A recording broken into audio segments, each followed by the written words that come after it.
Good morning, Christina.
Good morning.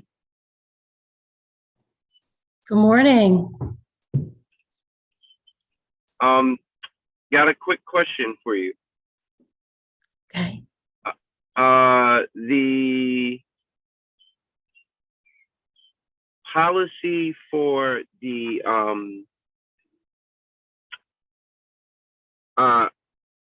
I'm not sure if this is graduation requirements.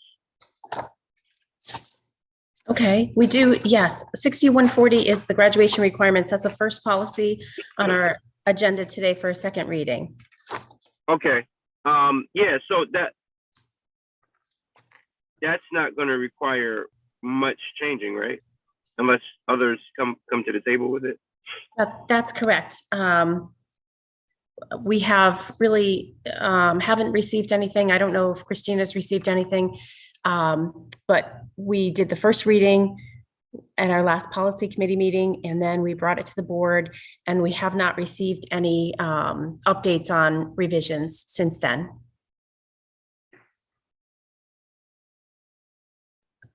Okay. All right.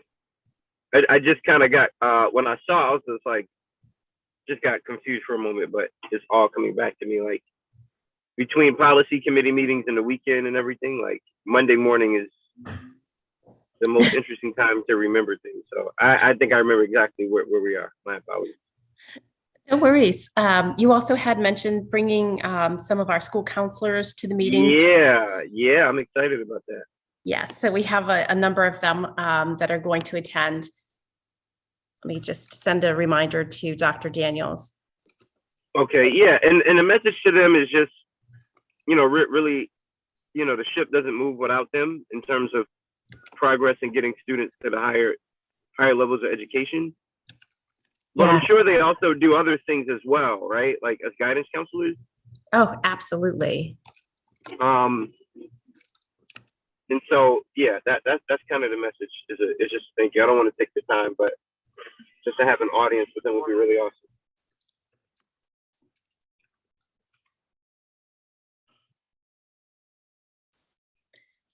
I think that's incredibly thoughtful, Pastor Johnson, and much appreciated by our team.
Good morning, folks. We're gonna give folks another minute or two to hop on, and I'm just seconds from pulling into my office, so we're gonna let like another minute or two happen, and then we're gonna start our meeting. Thank you all so much for being on time, and happy Monday to you.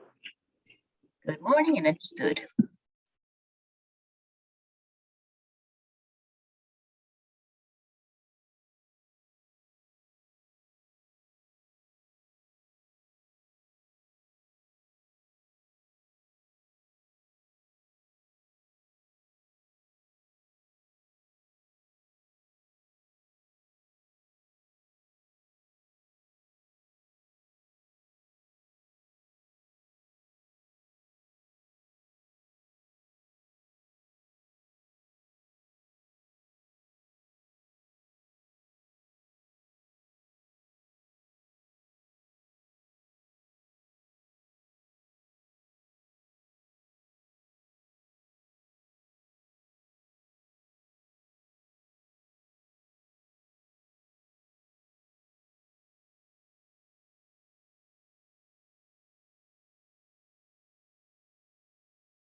Good morning, everybody. Can you hear me?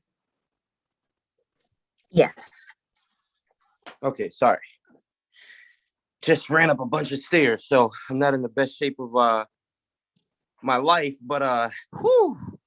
All right, well, good morning to each of you. Apologize for the late start, only 3 minutes, but we'll take it. It is so good to see each and every one of you here. Christina or Dr. Silver, is there anything that you all wanted to say before I kind of went on my run here? I don't know if we wanted to just quickly review the agenda.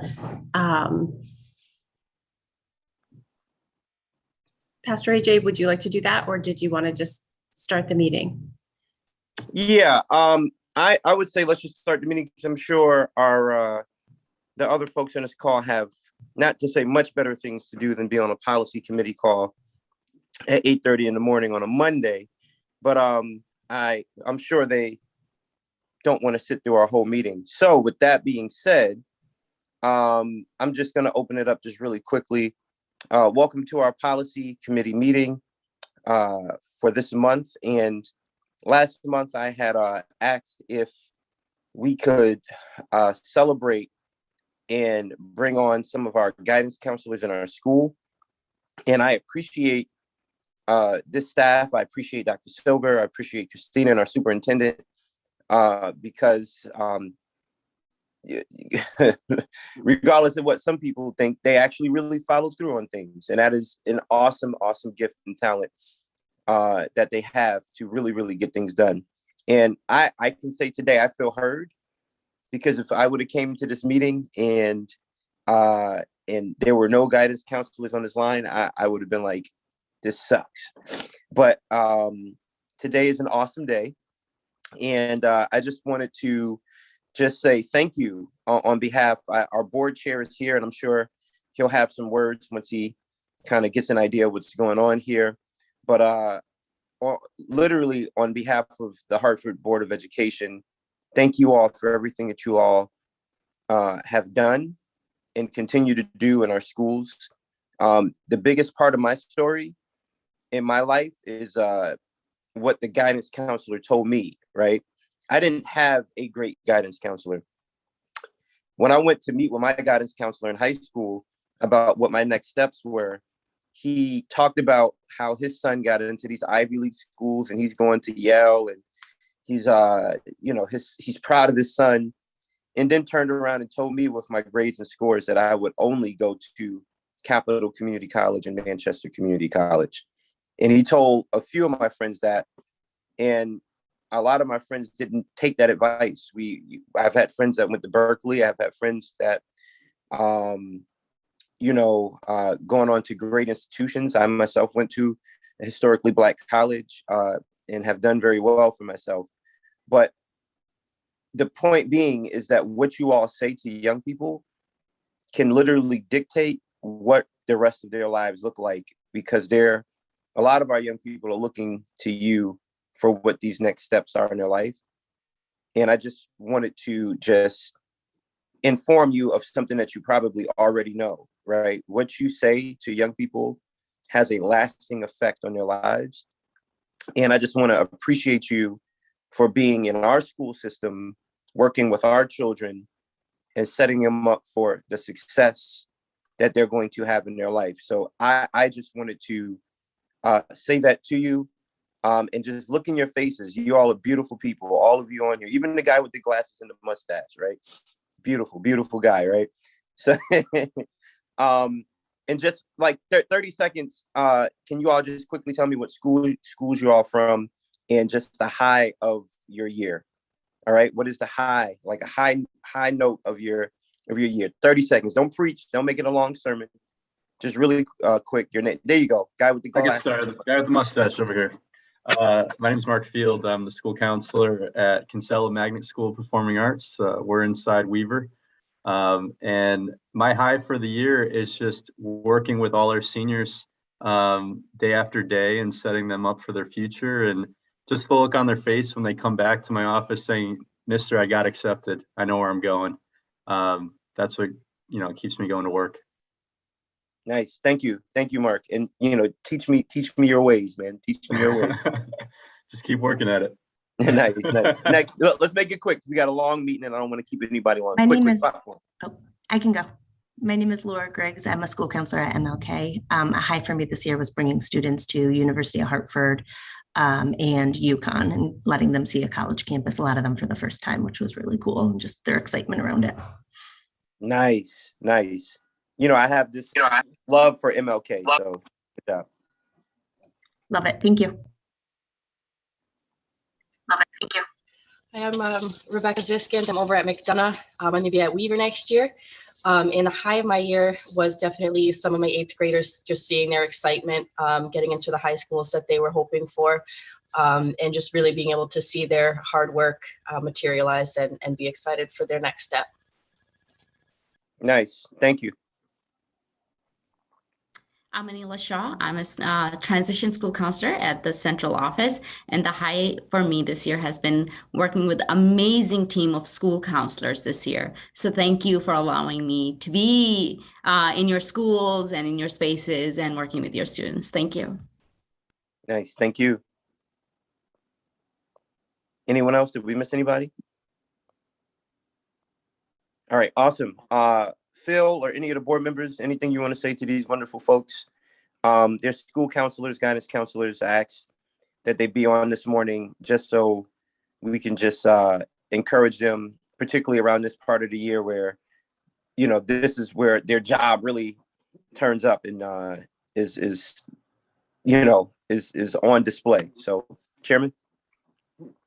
Good morning, all, and thank you for the opportunity. I would say I actually had a different experience than AJ, where my guidance counselor actually encouraged me to apply to all the schools I can, and I was fortunate enough to go to Cornell. And really, right. So when I think about guidance counselor, I mean it's in the name, right? It's providing guidance and counsel for our youth. And when I think about the world that we live in today, the way that we shape our students and our youth and our young scholars is probably more imperative now than it was, 50, 60 years ago. So I just wanted to thank this group and your colleagues for all the work that you guys do. And I look forward to hearing more of these great stories around exposing kids to a life after high school, right? Whether that's post-secondary or vocational, whatever the case may be. So thank you again and much appreciated. Shahira, Tyrone, Kim, Dr. Silver, anything you want to say to these beautiful people? I'll keep it short. I recognize some of you, especially Mark. I don't know if you remember me from Hartford Promise. Was the one who always used to send you the list. But anyway, it's good to see you guys. I know there's a lot more. I'll keep it short and sweet. I know it's been a tough couple of years. Things sometimes doesn't seem to be getting better, but we're here for you. Your staff is there for you, and this is a two-way street. You know, don't feel some type just because you see the name board members. Like, we're people too. I graduated from Hartford High. I had an okay guidance counselor, but it was one teacher in particular that really led me to where I am now. But it's great to see all of you guys and how dedicated you are. So thank you for the work, and don't get discouraged. Outstanding. Thank you. Thank you, Tyrone, Kim, and Dr. Silver. But by all means, you don't got to type it in the chat. Talk to these folks.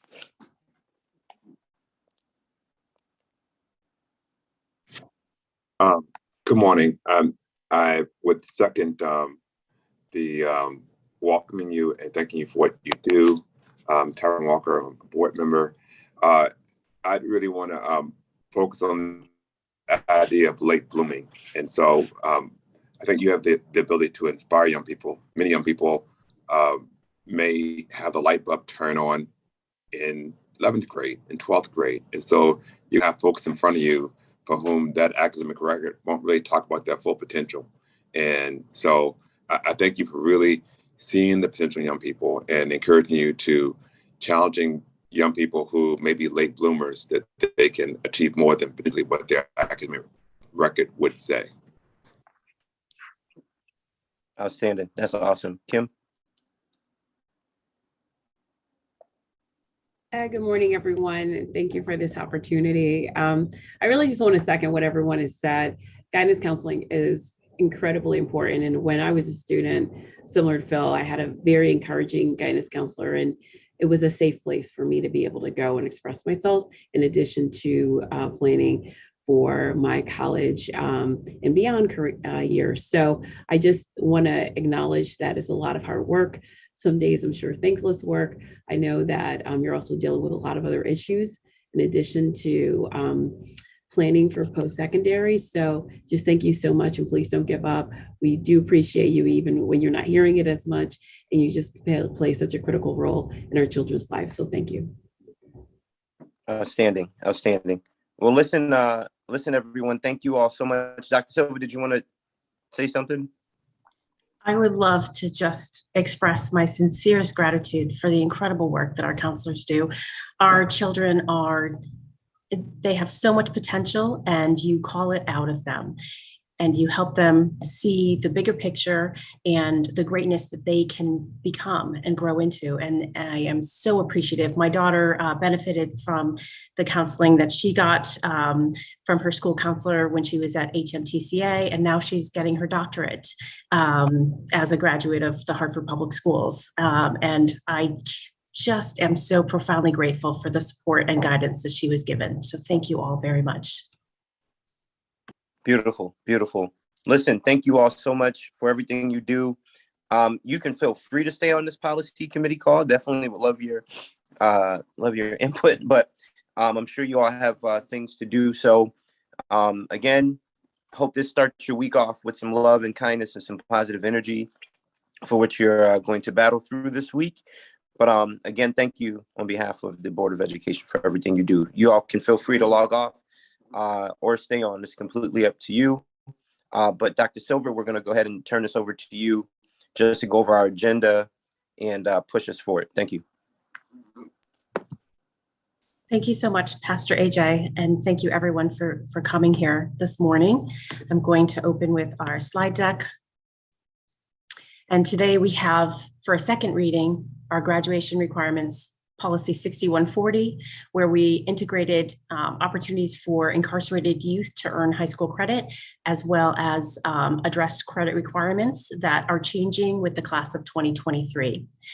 We also have power, purposes, and duties, and board meetings and committees. And then a first reading for a transgender and gender nonconforming youth policy, as well as family engagement. And we'll be talking about the CABE Awards this morning as well.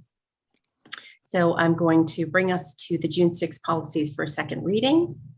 And the first policy is the graduation requirements. And I'm going to stop sharing and go to that policy. And I'm really pleased and very appreciative that the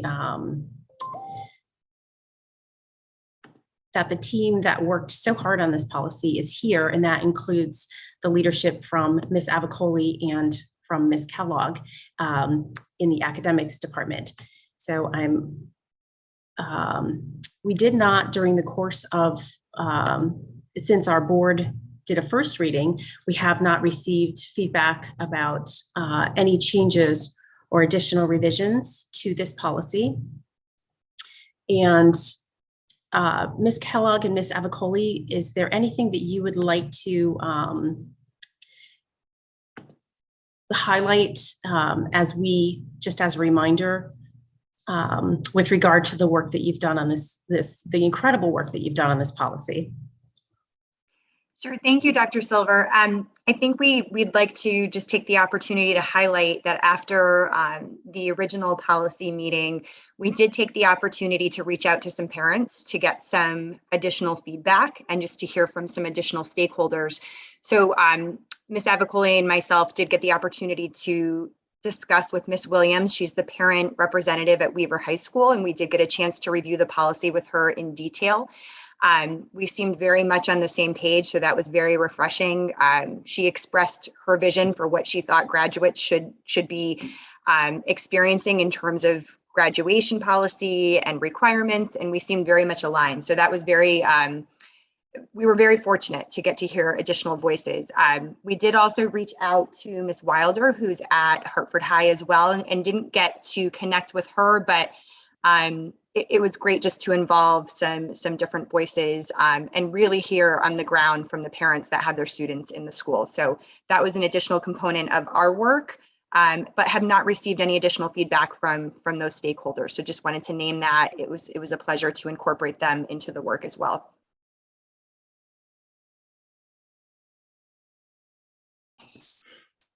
Thank you so much for that overview, Ms. Kellogg. And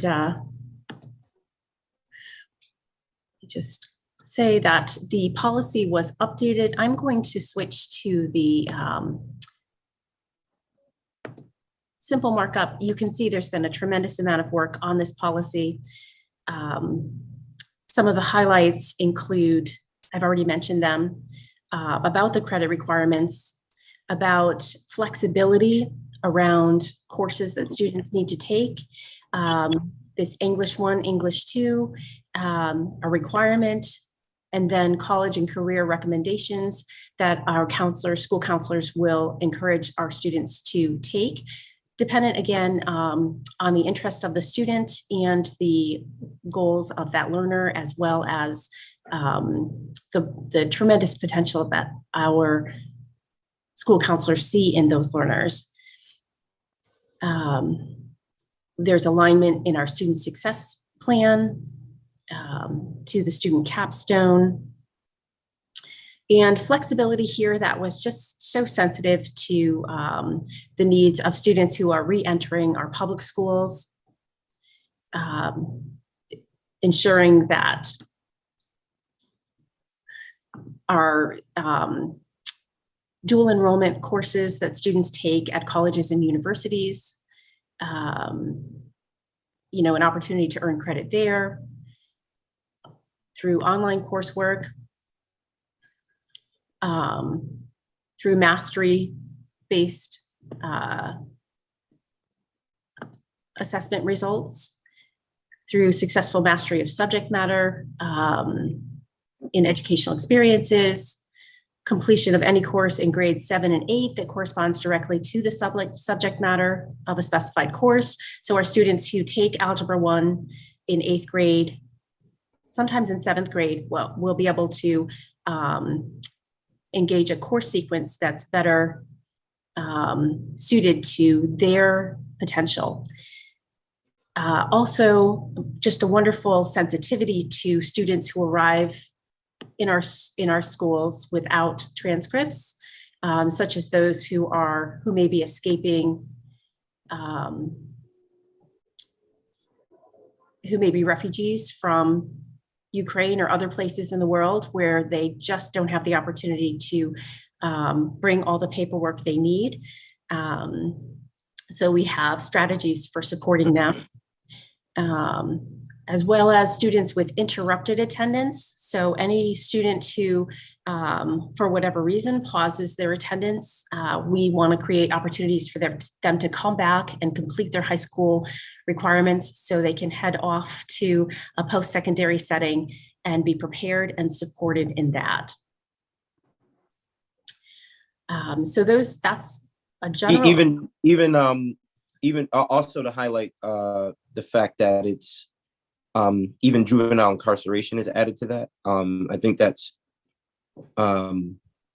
important, and I think that just provides opportunity for a young person who may have had to take a small break due to whatever going on to have an opportunity to come back. And we know there's more that goes into that, but I think that's an honorable mention as well. That may be different from partnering school districts in terms of their policy. Thank you so much, Pastor AJ. So that gives a quick general overview of the some of the work that's happened here. And then I will stop my share. And so our next step would be to bring this policy to our Board of Education for a second reading at the June 21st meeting. So my question to our board members, and I mean, I know most of you know my philosophy. If it's something that's not going to pass, then I don't mind holding it back till we can figure out, figure out what to do. Is this something that you all feel we're comfortable with moving forward with, or is this something that we need to do more work on?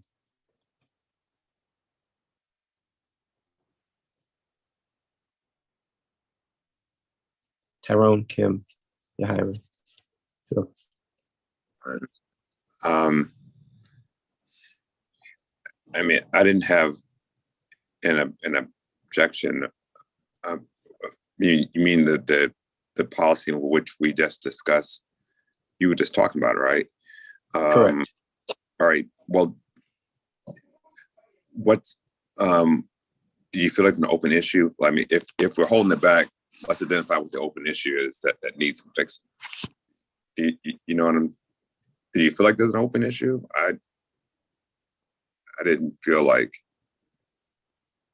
there was an open issue that needed to be fixed before we can make it a policy. But okay. So I'm taking your statement as you ain't got no issue and you're good to move forward. Yeah. I mean, cool. We good. Yeah, we good. You We asked good. is there a gap? No, I'm good. I mean, the idea, okay, because it's trying to deal with a set of students who fall outside of the traditional show up every day, no issues, no interruptions in their life. So I think it does make sense to have a policy that helps at least address students who have an interruption or have some circumstance that means they don't fit into the traditional student profile. That's all. Okay, cool. Thank you. Good. Over here, AJ. Okay, appreciate it. Kim?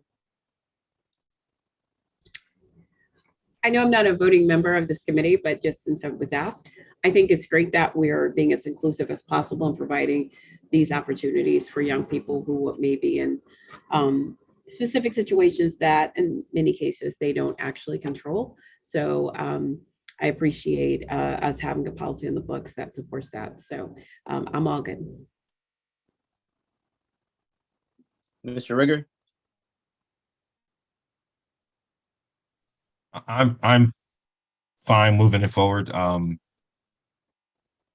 Yeah, I mean, I think for these type of discussions, I reserve my comments because I do not want to sway the action of the committee. But if folks thinks it's perfectly fine, then I'm supportive of bringing it forward for consideration for the board. Okay. Michelle, I do have a question. Did you, when you said Mr. Williams at Weaver, was it T'Challa that you spoke to? Yes, it was. We actually, we did have a Zoom meeting with her, facilitated by our Office of Family and Community School Partnership. So that was awesome that we were able to access her. We did provide her with the actual revision work that we engaged in. So she has the same policy that we have access to. And she did say she would follow up with some feedback. We still haven't heard back from her, but she is the one we had the actual conversation with. Yes. Okay. All right. So here's my recommendation on this. Seeing that the board members that are on seem to be ready to move this forward. My recommendation is before we put it on the agenda, can we get Ms. Williams' feedback? As I deeply respect her engagement at the school and her involvement. I think her voice is important. Not saying that she's a say all be all from community engagement, but she is someone that I deeply respect. So if we can get her feedback and if it could be sent so I'm made aware of it, and then we can put on the agenda to move forward. But I really want to hear what she says as it pertains to this. Okay. All right, cool. I think we're ready to move forward, Dr. Silver. Thank you so much, Pastor AJ. We will place this then for second reading at our next board meeting, pending the feedback from Ms. Williams, pending any feedback. So we will send probably an email to our policy committee members, letting them know what the feedback is from Ms. Williams, so that if there needs to be any revision, we can certainly address that.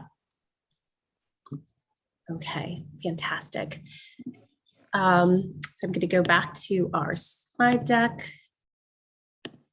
And with many thanks to Ms. Avicoli and Ms. Kellogg again for your help with the graduation requirements policy and the integration of all those wonderful revisions. Our next policy is power, purposes, and duties. This is a refinement to staff approval process to include the superintendent and cabinet. And this is a policy I don't have pulled up, so let me find that policy right now.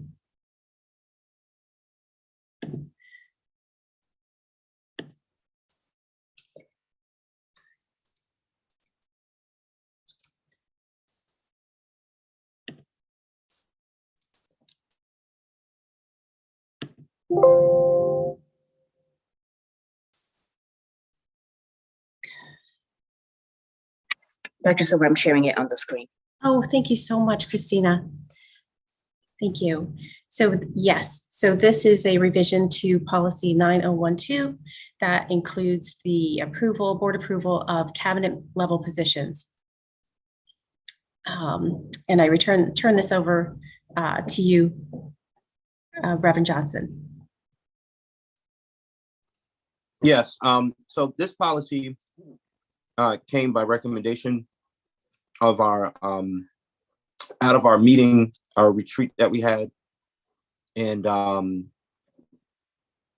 the chair wanted to see action on this, and so I think this is a policy that will give us the opportunity to be involved with the cabinet level positions, but not so much the principals in our Hartford Public Schools. And I think the theory or the theology around it is that we don't manage the principals. You know, we don't manage or do the day-to-day management of the principals. That is the superintendent's job. And so that is the spirit of this policy change. Phil, did you want to add anything more or less to that? Yeah. So the only thing I would echo or add to that, to your talk points there is, you know, there is an acknowledgement that, and I think the superintendent recognizes this too, that we have to create some type of platform where the board members could get to know, right, the principals that are coming on board, But to AJ's point before, I don't think that this is the role of the board. I also think it's not good governance when we spend an hour and a half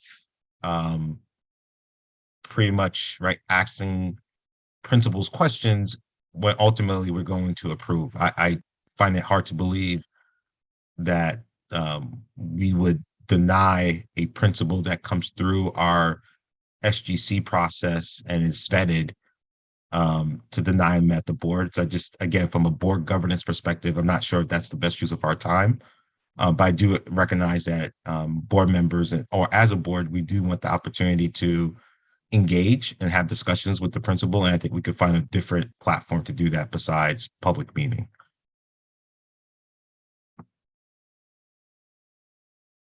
Thank you. So with that being said, Dr. Silver, is this your recommendation for a first reading, second reading? The policy would go to the board for a second reading. Okay. Jahira, any thoughts? No, I 100% agree with this. Okay.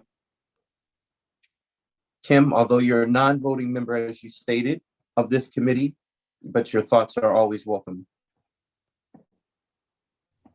Yeah, I agree. I enjoy and appreciate the engagement with the principals.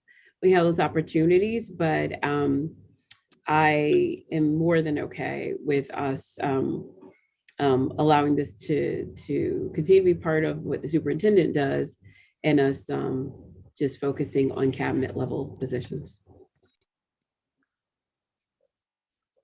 Outstanding. Tyrone?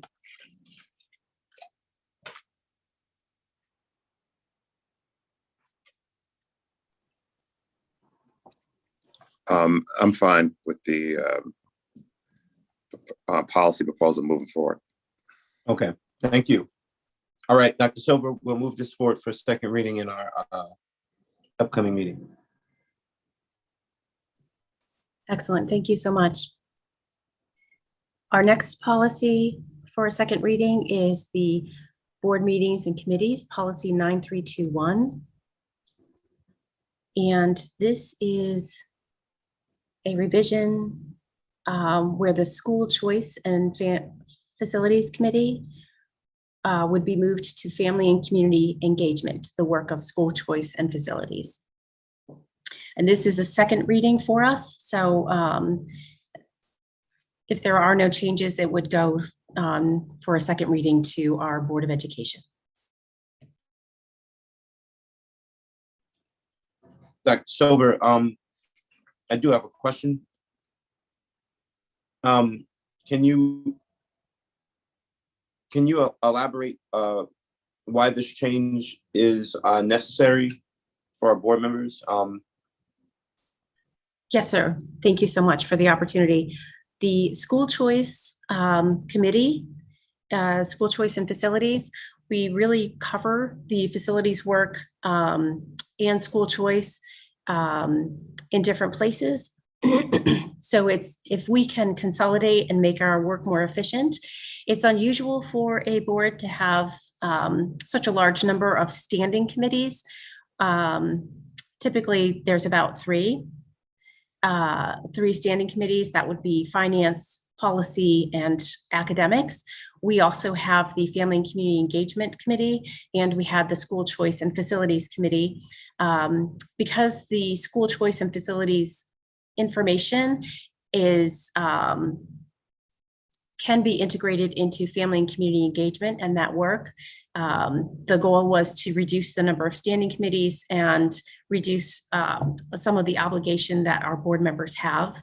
So with a sensitivity to their schedules and their needs. And certainly the content of school choice does fit very well under family and community engagement.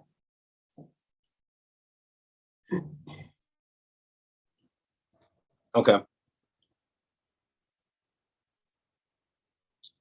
Any questions, any comments, concerns? Uh, yes, hey, Chairperson AJ, I just want to make sure that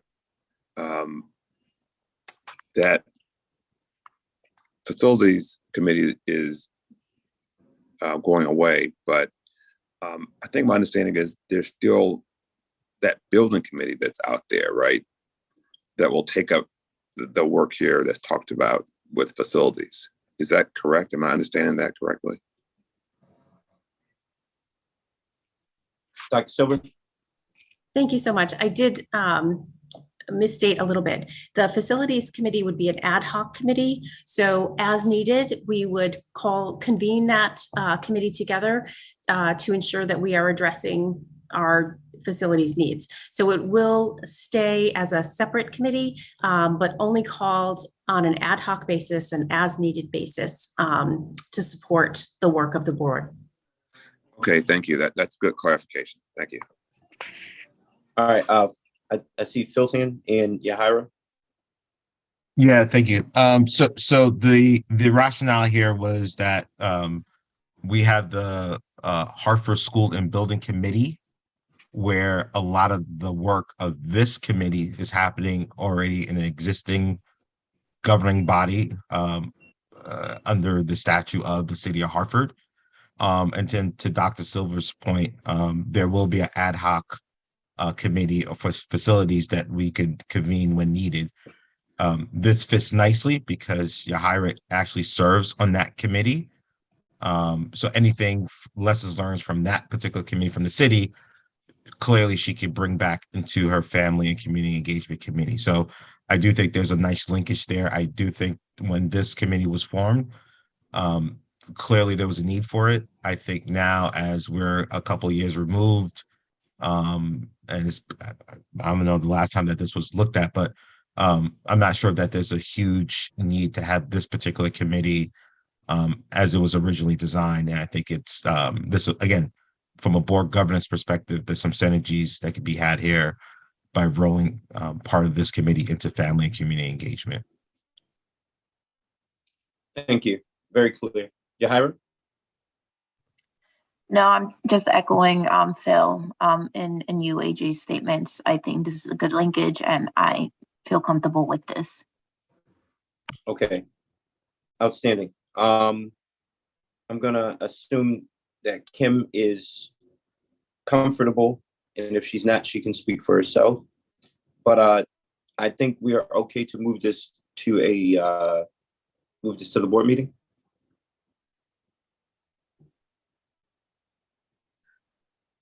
Okay, so we will proceed with a second reading at our next Board of Education meeting by the full board.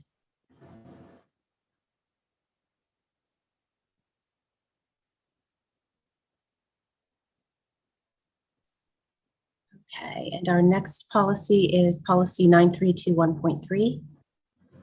And this has to do with regular board meetings, and it's related to the work that our board has been doing with Robert's Rules of Order.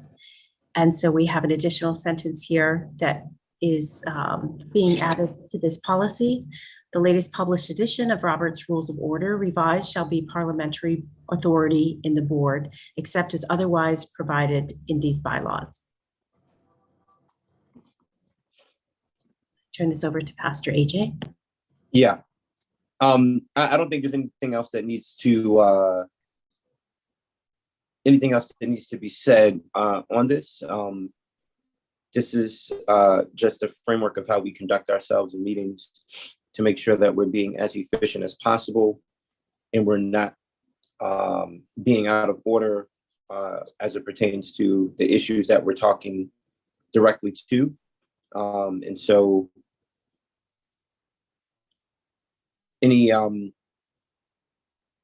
is anyone in opposition of moving this forward to our next board for our second reading?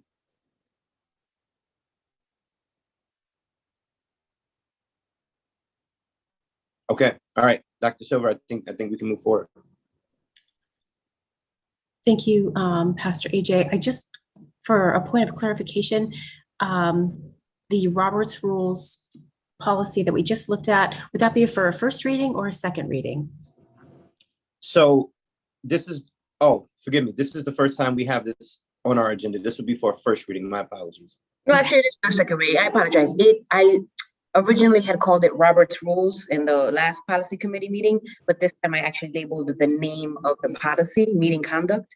So it is up for second reading and adoption.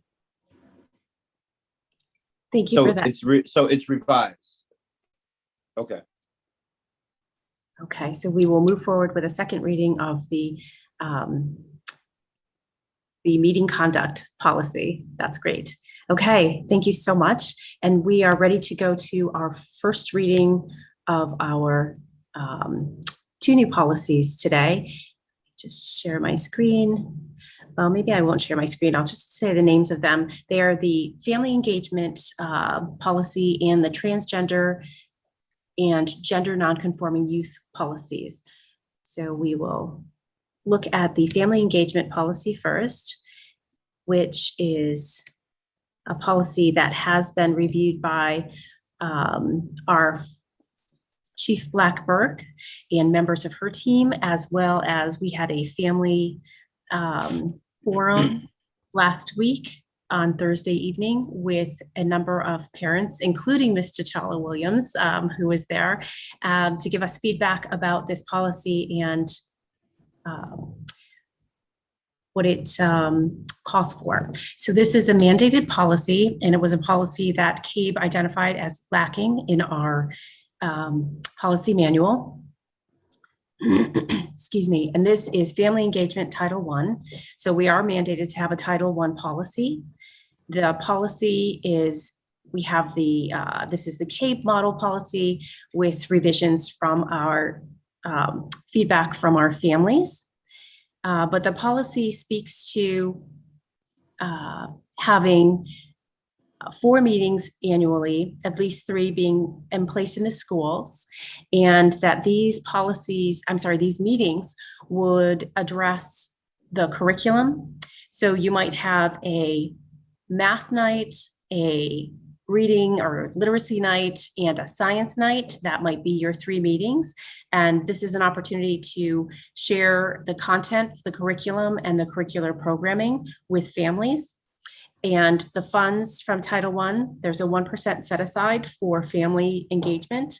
So the district receives Title I funds, and with the 1% set aside, we can host these meetings at our schools that give our families an opportunity to learn more about the content of the curriculum and raise concerns, as well as to really dig into what their child's experience is with the content. It also calls for a school parent compact, which is an agreement that the school develops with the family, and we would work on a template for that to support our families and schools in establishing this compact. But it is an agreement that our families make with us.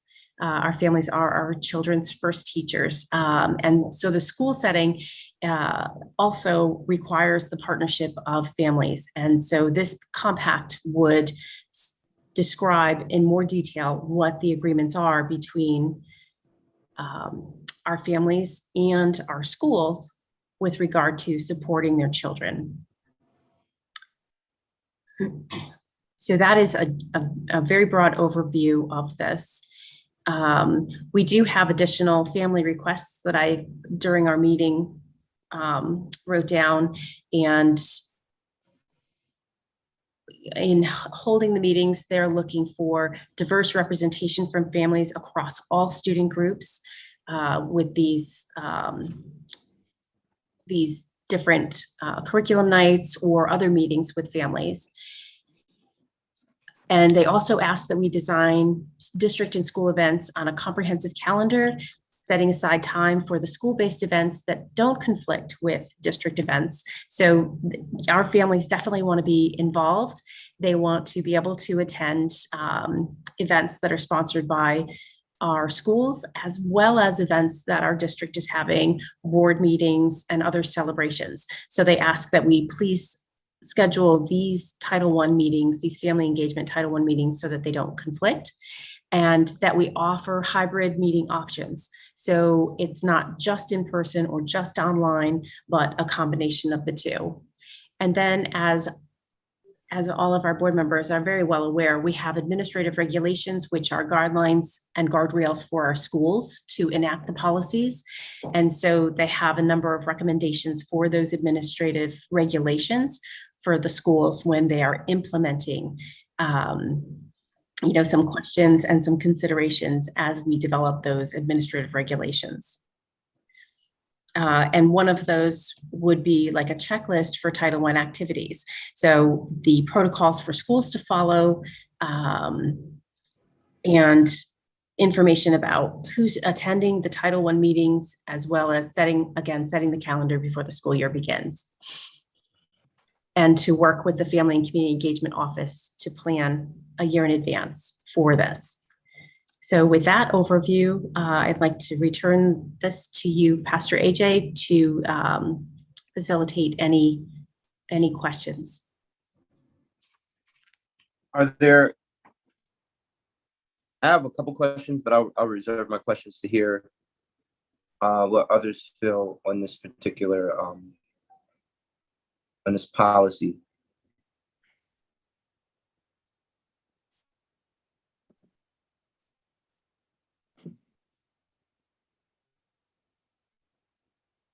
Okay. So I have a clarifying question. Originally when you started, we were talking about, and these may be two separate issues, but the way I heard it, it sounds like it's two. So the transgender policy and the family engagement policy are two different policies we're talking about, correct? Yes, sir. Yep. Okay. All right. I just wanted to be clear. I don't have any issue with this. I think what they're asking for is on point. And I think how we conduct ourselves is, I think I don't have any bad feelings about this, Phil.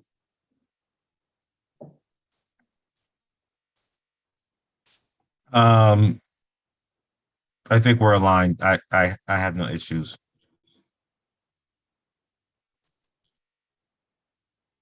And it's a state mandated 1%, right? Yes, sir. Yep. And they're asking that the meeting, go ahead. I'm sorry, it's not state, it's federal.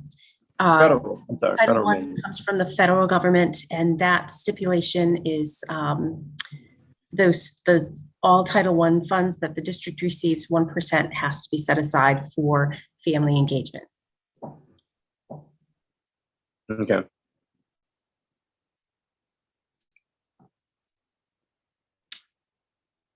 Any questions, comments, concerns from board members?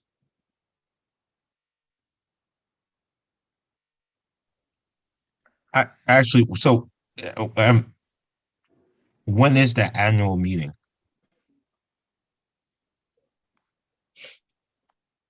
Dr. Silver? Yes, thank you for that question, Mr. Walker. Because this policy is a mandated policy that we're just bringing together now, I'm not aware that meeting has been set. So I would have to get back to you with that date. Oh, so this is a completely new policy? Yes. It's Okay. first reading, yeah.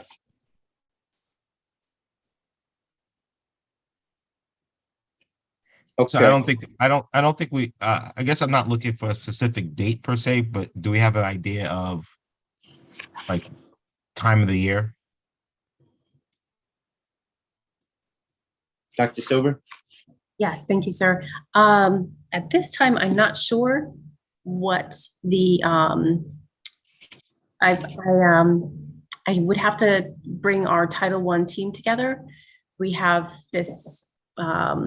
we have staff from academics, from the Office of Schools and the Office of Family and Community Engagement that engage in this work. So I would need to get guidance from them in terms of when that meeting will take place. Yeah, my recommendation would be to have not necessarily the specific dates, but just a general idea of the timing of those meetings. I could see that being a question from other board members. I will follow up with them. That's a great point you're making, and I will follow up with that team in advance of our June 21st board meeting, if that's all right with you. Yeah, no, I don't need it right now. I just more so something to consider as we go to our next board meeting. Okay, thank you. Okay. All right. I think I think we're good on this, Dr. Silver. Okay, thank you so much. We will bring this forward for a first reading, and I will find out more information about what the timing of the Title I meetings that are planned for next year. So hold on. Just one point of clarification. So we've already had Title I funding from the federal government in, correct me if I'm wrong, we're just now putting together a committee to manage it, or not to manage it, but to orchestrate to execute. Yeah. I think we're formalizing the work. It's been happening. The Title I work has been happening. The Title I funds can only be used for certain work. And we do have FCSSPs that are, that acronym, but it's the family roles at the schools that facilitate and support families in our schools. Those roles, the people in those roles have been working with families to share what the academic programs are and to fulfill the Title I requirements, but we haven't formalized, we don't have a formal policy. And so we haven't, organized and communicated in alignment with this policy. So in establishing this policy, it will set us up to clarify to our families. Thank you so much. Yes, family, community, and school service providers, FCSSPs. Thank you, Christina. By setting up a formal policy, a mandated policy, it will help us formalize our communication and ensure that everything that we are doing with our Title I funds is in alignment with the requirements and integrates parent feedback in a more coherent way. Hey, this is Tyrone Walker. So Dr. Silver, I'm just going to put it out, right? I guess I have a point of challenge, that we have some policy on family engagement. I think that's a good thing. What we have written here really does not establish to me what our values as a district are in terms of how we want to engage families, and then what our expectations are. What I see here is really a policy that says we will fulfill Title I requirements. To me, that's already written in law. The federal government has requirements for Title I, and I know we meet it right now, correct? Yes, sir. It's not, we don't meet it. Correct. So, so at that level, I'm questioning the need to put in our policy that we as a district will comply with Title I. I think we will. And I'm not minding that being there, but what I really would say is that if we're talking about family engagement, I think we have an opportunity to put what the district's policy is on family engagement. And I don't know, I guess I'm just asking you, why the driver to formalize that we'll comply with Title I when I know we do that?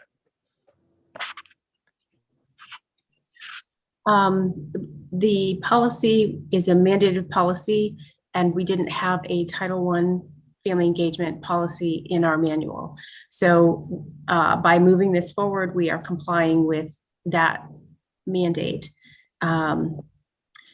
Then I guess if I can just nudge you a little bit more on that, would the wording of this policy then be more featured around Title I compliance, and then all the different ways that we need to comply with Title I? This could be the catch-all policy statement that talks about how we comply with Title I. And then as we can keep adding to it as we find there's other Title I compliance areas. Does that, because the way this reads is it's only dealing with family engagement around Title I and not Title I compliance more broadly. Yeah, that's Tyrone, I think you're making a good point, right? I think that's fair. Dr. Silver, is there a way that we can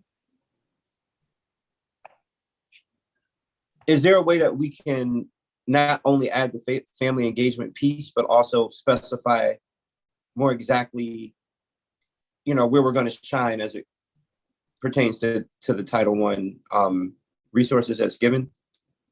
Absolutely. That's why we have these meetings, and that's why these meetings are important, so that our board can integrate the spirit of our community into the language of these policies. Can you put it on? Can you put it on screen for us, please? Yes, sir.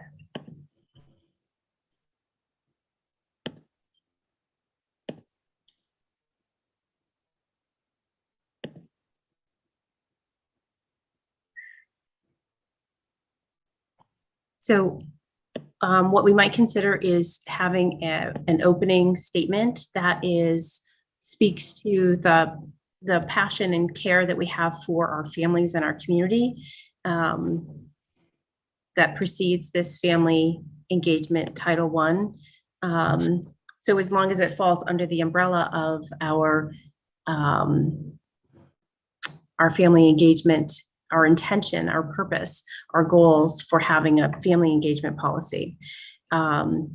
We could add introductory language or language as a preface that speaks to the spirit that our committee wants to convey. Phil? I see your hand. Yeah, up. thank you. Preface the whole hand. Yeah. Yep, thank you. So just for clarity, is there more to Title I outside of family engagement? Because I'm hearing two things that I think we're getting confused a bit. So is Title I specific to family engagement? Title I funds, they are from the ESEA, the Elementary and Secondary Education Act, which is now the Every Student Succeeds Act. So it's been reauthorized a number of times, and the district receives funding from that. And a portion of that funding needs to be set aside for family engagement. And so this mandated policy speaks to that, complies with that work related to Title I family engagement.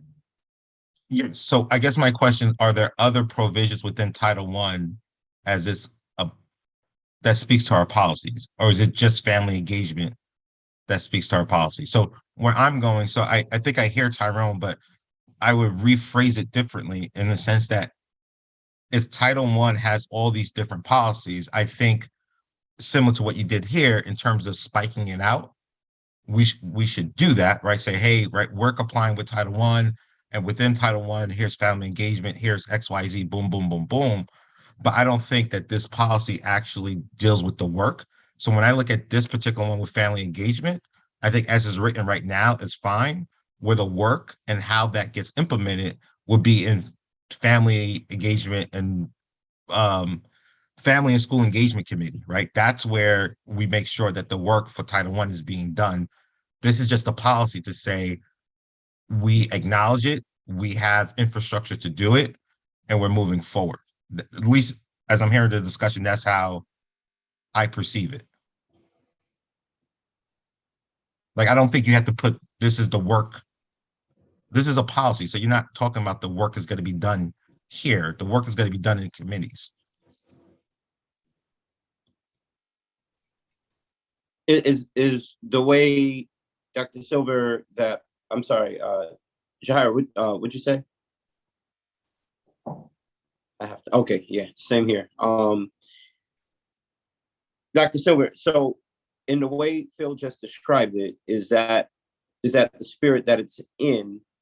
Because what I hear Tyrone is saying is that Title I is a very important thing, and that it includes more than just that. But what I hear Phil saying to that is, and as it reads in our policy, this is just a general overview, and then the family engagement community committee will then add the life and add the meat to what exactly it is. Is that? I would agree with Yes, that. I'm sorry. I'm looking at you, Dr. Silver, but it looks like I'm just looking at the screen, but yes. Yes, I would agree with you. I think Chairman Rigger summarized it really beautifully, that this is pertaining specifically to the family engagement component of Title I, and there's other work that happens in the district. And certainly we are in compliance with all of the Title I regulations that we need to be in compliance with. But this policy specifically speaks to family engagement around Title I, which is a portion of the Title I work. Okay, all right. Well, with that being said, I am comfortable with this moving forward in the spirit that that committee will,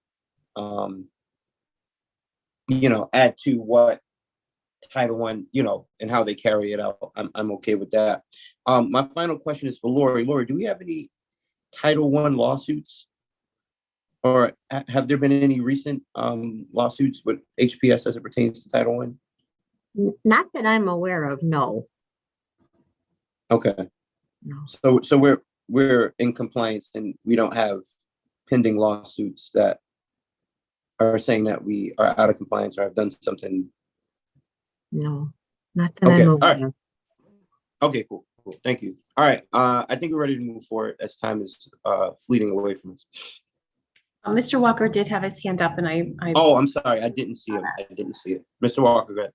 Hey, thanks, Chairman. Hey, I actually was going to pull it down. I just wanted to co-sign on what Phil said. He said it just perfectly. It captured kind of exactly my feeling of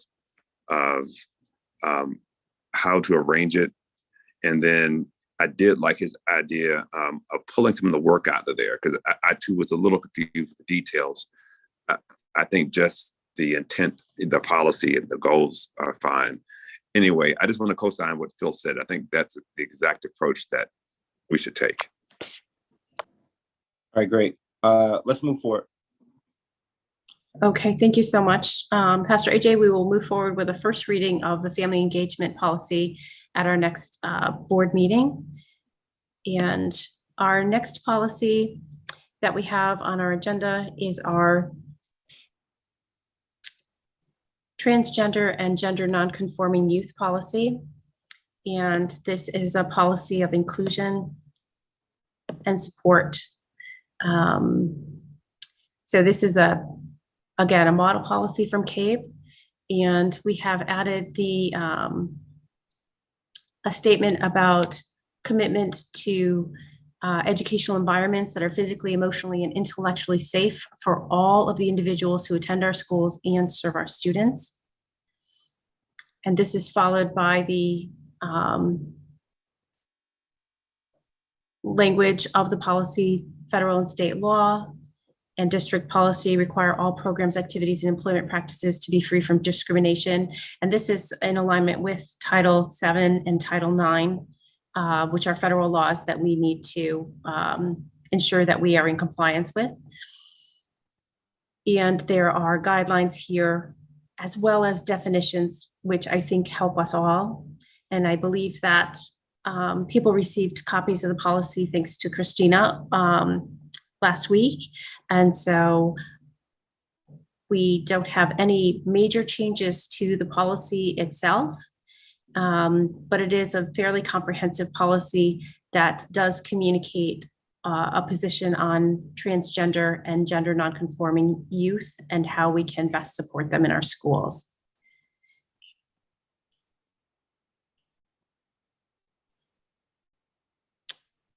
And so just getting to the end of this policy. For those of you that may not have had a chance to look at it, speaks about restrooms and lockers, phys ed classrooms, intramural, interscholastic sports, dress codes, discrimination and harassment, and opportunity transfers, as well as professional development. And with that, I turn this over to you, Pastor AJ.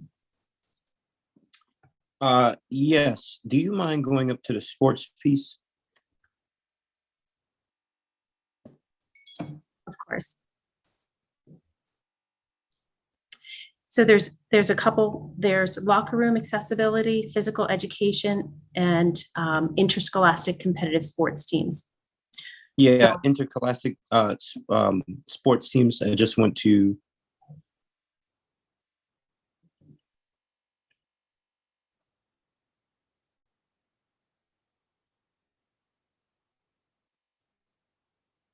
And the CIAC is mentioned here. So are we in line?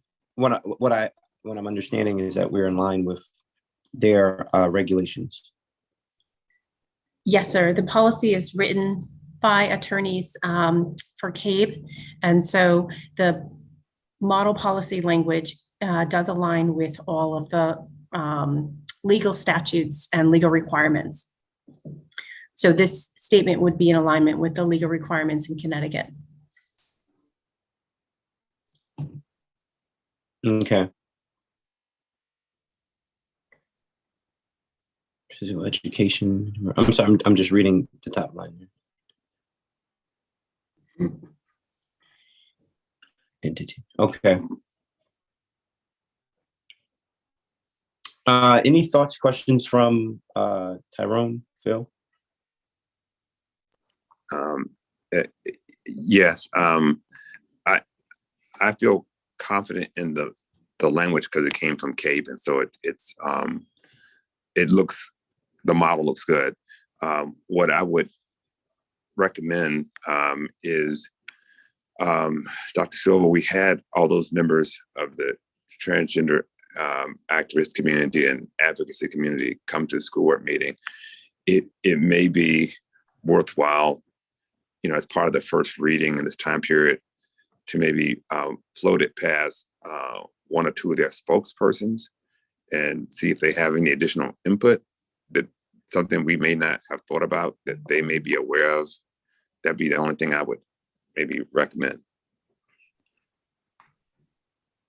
Yeah, that's a good recommendation. So we're not in operating in a bubble or isolation. And they did come out in support, which was very refreshing.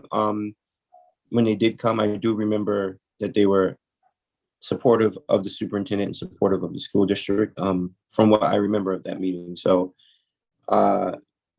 if there is a way that we can, Christina and Dr. Silver, find a way to look on our sign-in sheets and just send a quick email stating this is up, the board wanted to, thank you for coming out to our last board meeting. Or the previous board meeting when this issue came up. Is there some, here it is. Is there any feedback as we're in our first reading? And then we can bring that to our second meeting. All right, cool. Thank you, Christina. Yeah, I think we're good to go with this. I know this particular topic has been a topic across the state in terms of competition and things like that. But this board doesn't control the competitions. It's the CIAC. So until they change their regulations, then I think we just be compliant with where they are. I think we're ready to move forward, Dr. Silva. Thank you so much, Pastor AJ, that we will bring this to our full board for first reading at our June 21st meeting. And the last item on our agenda is the CABE Awards. And I would like to pull up, there's a link in the, I don't know, I'm hopeful that everyone received a copy of the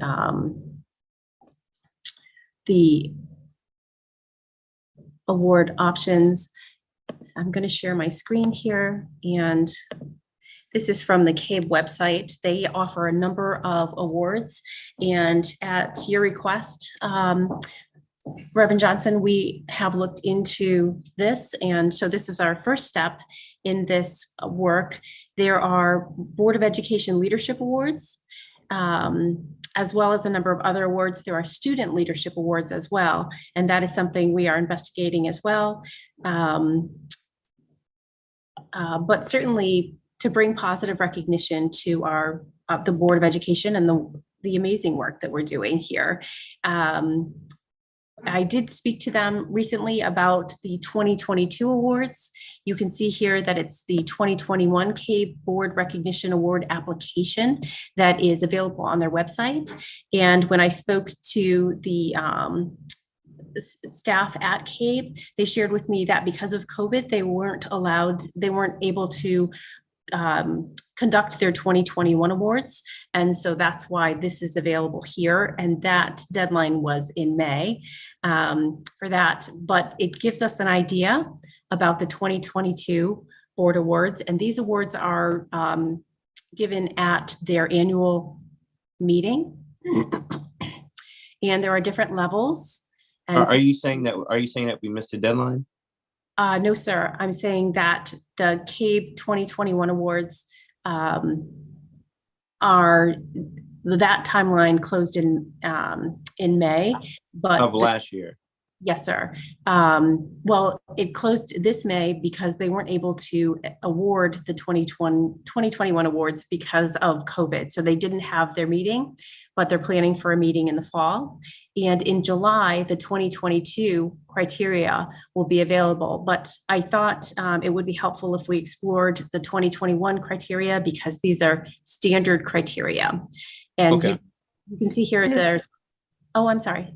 Miss Silver, I'm sorry to go out of order here. I think what would be helpful though is just to get a sequence of, or at least a cadence. So when we say, at least from my perspective, when you say 21, are you talking academic year 21, 22, or 2020, or are you talking calendar year 21? And then more importantly, when are applications or deadlines for the respective time frame is needed? Thank you so much. I don't mean to be confusing. The typical application process is, I believe, in May, but because of the interruption from the pandemic, the 2022 awards, that deadline is, the application process will open in July for the November conference, in the 2022 November conference. So it is an academic year.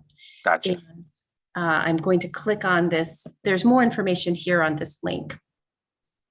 This is their, I'm sorry. My one comment would be, and I think this is where AJ is going, to the extent that we could nominate as many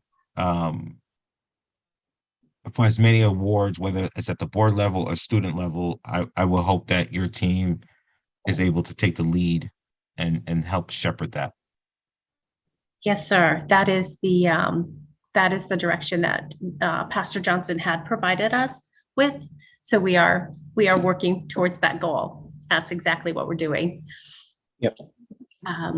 Hey, Phil, you're right on it. I'm trying to go to this conference and win everything. Everything. Hartford's going to be mentioned in everything. Everything. But continue. Yeah. Okay. Now, there's a lot to celebrate here. These are the criteria for the awards. And so I don't know if I can make this a little bit bigger. No, I can't.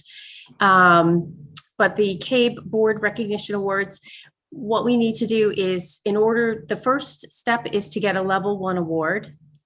And this is, here that is, and we have to do that for at least twice in order to move on to a level 2 award. So the level 1 award, there are requirements here. That there has to be at least 3 of these characteristics, the A through I elements here. And I apologize if this is, oh, there we go. Okay. So having annual goals, conducting a self-evaluation of the board, which is something you would do at a retreat, a superintendent evaluation, monitoring performance against a Board of Education code of conduct. So you would have a separate copy of a code of conduct that you follow. You follow board policy in terms of your meetings, a calendar to meet all responsibilities, and ensure that student voice is part of the decision-making process. So in the bylaws have opportunity for student voice, model civil discourse while conducting board business, and conduct orientation for new board members. So in order to qualify for level 1, you would need to meet 3 of these expectations in this first area. And the second area is board member professional development. So professional learning, and for level 1, you would need a minimum of 3. And I'm concerned that this is taking a lot of time to read these. So I don't know, Pastor Johnson, if you would like, I'm going to place the link to this document in the chat and ask you how you would like to move forward. All right. So my answer to this is, can you hear me? Yes, sir. My answer to this is very easy. Let's see where the 3 that we do. Let's submit the applications under every section that we possibly can be nominated for. I mean, I believe we do all these things, and if we don't do it, then we need to call that out and do better at it. Because I mean, I think the structure of the cable wars is to create some level of, compliance and camaraderie or whatever amongst the different boards across the state. So I do think we do a majority of this just from my time being on the board. And so my answer is easy. Let's just go through each nomination, what do you call it, title or subject matter, see how we do and submit. I'm still a little confused on the deadline for applying. I'm not sure if you're saying that we missed the deadline for the fall. July. No, July. So it's July for November of 22. So we're good for 22. We haven't missed the deadline for 21 though. Got you. Okay, so yeah, we're right. We're right on. I think we're right where we need to be. So if your staff can go through and submit, like I said, I'd rather saturate each category and then kind of be judged out of it. But Hartford is going to walk away. The last CAVE meeting I went to, Hartford had no recognition. The superintendent went and did a training or facilitated a training, but Hartford itself, when I walked in that room, Hartford did not have any recognition, or I don't think we submitted any paperwork to be recognized. So I do want to change that. So we are recognized amongst the other boards of education in the state, because people call on us and take our good ideas to their towns, right? Because I think we are leading in that way.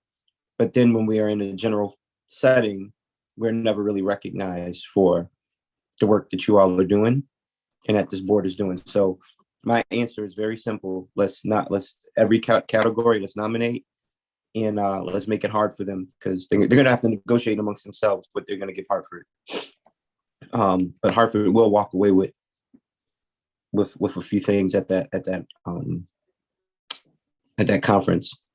Forgive me for being petty. This is how I am at every conference and every organization that I'm in. I like winning awards. Some people don't say we got to do the work. Well, I think if you do the work, I think you're worthy of the honor that goes with the work and to be recognized for it. So forgive me if I sound petty, but we're not second place or third place. We're first place. So hopefully that's clear. Yes, sir. I think that what I'd like to do is summarize the, I would like some guidance though, and it would be helpful to ensure that all of our board members in our full board meeting would be made aware of the resources for these awards, but in a way that, supports the work moving forward. So maybe we could discuss further how we could bring this, or I don't know if it would be a part of the policy committee report out, that board members would get a copy of these criteria as an opportunity to look at them. But I would like to collect more information from board members about specific items that they would like to pursue in their award application packet. So, Okay, so, that's fine. Go ahead. AJ, quick question. So when you say, are board members supposed to submit individual packets for, No. okay. So as I look at this, I think this just becomes separate from the awards. I think this becomes the scorecard of the board. Like, I'm looking at like, this is like, how do we know we're effective if we're hitting all these, not just 3, if we're hitting all these? Mm-hmm. And I would tell you, AJ, right? I mean, I would say I'm a little different from you in the sense that I don't think we're hitting all these. So, Dr. Silver, in addition to identifying where we are or where we have opportunities, I also want to make sure that we call out the gaps. And then, AJ, I think as a leadership team, we can have discussions. Okay, right? Here are the stuff that we're doing great, but here's some opportunities for improvement, and how do we close those gaps? Which ultimately, to your point, will lead to more awards. Mm-hmm. Agree. I think we're saying that this. Yeah, exactly. We have to call out where we're not, what we're not doing well, and so I agree. Those are two separate conversations. But to provide guidance for Dr. Silver, if you need, I don't think the whole board needs, I would like the board to be aware. So during the policy readout, I think there could be a mention and we can send this to the board members. But go ahead, Dr. Silver. Because one of the practices that's identified in this document is a board self-evaluation. And because there are so many criteria here, and I really, Mr. Rigger, Chairman Rigger's comment about opportunities and gaps, what I think might be helpful to us is to conduct a survey and use that as the basis for having a conversation during the board retreat in July. And by conducting that survey, it could be a self-assessment. And that way, during the retreat in July, our board could prioritize which of the areas we need to focus on first, the most powerful, or however you decide to prioritize them. But that would give us, it would help us understand where the whole of the board feels the opportunities and gaps might be, as well as helping us prioritize and meeting one of the criteria on this document as well. I agree. I actually like that suggestion. Because it holds us accountable, and I think that's where we are heading as the new leadership of this board under Phil's leadership, is that level of accountability. So the answer is yes, we can do that survey, and it aligns us with the criteria, the required criteria for a few of these recognitions. So yes, let's move forward with a survey when we get to that point. So AJ, my one comment, and not to bog this down in policy, so I don't think that's a policy decision or a work of the policy. I think that's work of the leadership team. I appreciate Dr. Silver, you bring this up in policy, but like that's just that's leadership. Like that's leadership. Like I don't think that requires like a vote or anything. Like this is how we govern, right? And basically this is our scorecard. Got you. Okay. So moving forward, Pastor AJ, do you recommend that this item go to the leadership team, the board leadership team, for further discussion and action? Yes.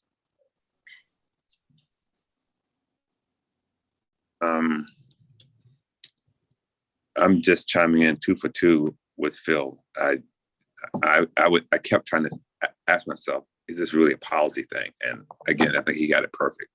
It sounds like a leadership thing, so I support that 100%. Awesome. All right. Anything else, Dr. Silver? No, sir. Everyone, I hope, can have access to this. This is the part where you write up, and then all board members are required to sign the packet moving forward. So that concludes this portion of the policy committee, and it also brings us to the end of our agenda, sir. Outstanding. So if we can just make sure we're on within the guidelines of the deadline for these things, that will definitely be helpful. I'm sure we'll have a leadership call about this. But what I'm understanding is that not the policy committee, but Dr. Silver, your staff will help facilitate making sure that this gets completed in a timely manner under further review of the leadership team, correct? Is that what we're walking away with? I Or believe is so. that the understanding we're all walking away with? Okay. All right, outstanding. Well, listen, thank you all so much for your time. Tyrone, thank you for your feedback. Dr. Schmerling, it's always good to see you. Phil, you know how I feel about you. You're the greatest. Attorney Masrick, you don't say much, but you know, I'm reading Morse code on your blinking, so I understand exactly what you're saying. Christina, thank you. Mrs. Hill, thank you. You all have a wonderful, wonderful day.